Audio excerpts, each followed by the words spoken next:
When I first heard the title of the game, I thought I would cast spells with one hand and shoot guns with the other. How wrong I were. Wizard with a gun instead emulates Borderlands in a way. Here you have a lot of guns that can shoot bullets with different elemental effects, or spells as a traditional wizard would say.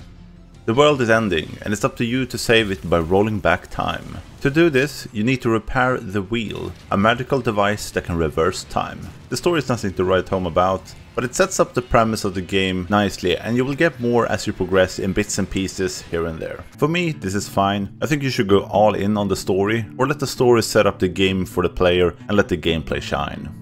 The game starts off after the first cutscene, of course, where you have just crash landed. The game will take you through the basics, and the tutorial will end by taking you to the game's hub, the tower. Here you can start building your base of operations. The wheel to save the world is here as well. The tower is outside of time and space, and to find the parts you need to venture out into the world. The wheel can reverse time by 5 minutes before the apocalypse. With each part you find, more of the world will be restored and more biomes will become available. As I mentioned, time is a factor. When you enter the portal out into the world, you have 5 minutes to explore. When the 5 minutes are up, the world begins to end. The apocalypse. Chaos meteors will start to fall, destroying the world, literally. If you stay too long, you could be stranded and ultimately die. More chaos enemies will spawn as well, making things a lot harder. You end this by returning to the tower by going through the portal you came from. Before the timer runs out, there is also a way to extend the timer. Well out in the world there will be chaos rifts that spawn from time to time. If you kill them, you will extend the timer. Personally, I really like this whole mechanic. The world isn't enormous to begin with, so with a timer you make it a bit bigger because you can't stay and explore the whole thing in one go, at least not in the beginning. You also feel a bit of urgency when you're exploring. You want to make the most of the time you have. Yes, you can return, but I still think the timer accomplishes this. This might not be for everyone. Some might not like the stress of playing on a timer. Your inventory isn't ginormous either, so you will need to return to the tower and unload everything you have collected. That leads me to the collection and crafting part of the game.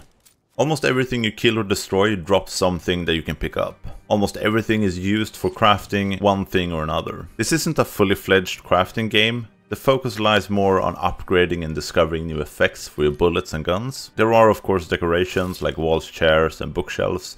I think there are over 60 items, but nothing you have to engage with if you don't want to. To upgrade bullets and get new types of bullets, perks and elements, you have research stations. There are quite a few of these, all with an upgrade tree for unlocking new things. I like the system. It's a regular crafting game formula, I would say. The problem I have is when you want to unlock something. You of course need the resources required, and you need to have the resources in your inventory or in a chest next to the research station. Your inventory isn't that big, so space is often a problem for me. You have chests to store things, but I think they're rather small as well. Yes, you unlock bigger and bigger ones as you progress, but the further you progress, you also have a ton of these chests filled with items. I would really like if all the chests in the tower would be connected. So when you go to a research station, you see all the resources you have at the tower and in your inventory. This would make upgrading and unlocking so much easier, rather than organizing chests or going through them all to find the right resources, which is kind of a nuisance.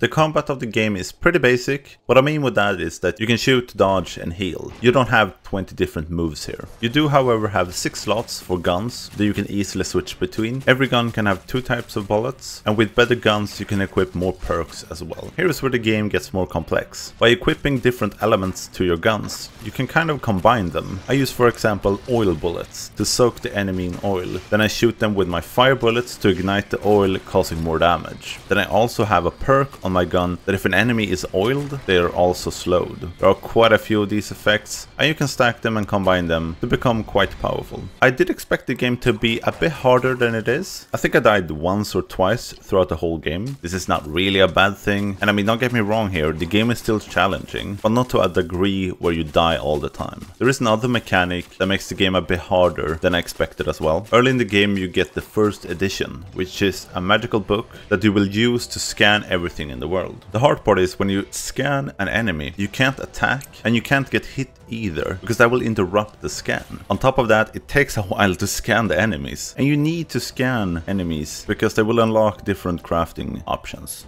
I think there is enough variety amongst the enemies you will face for you not to get bored. Every biome brings new enemies as well for you to face, and another nice thing is that all enemies aren't aggressive towards you either. The world becomes a bit more alive when creatures are moving around all the time and don't constantly harass you. The bosses in the game are a bit of a letdown for me, as they are too easy and have pretty basic movesets. I would have liked more work put into them.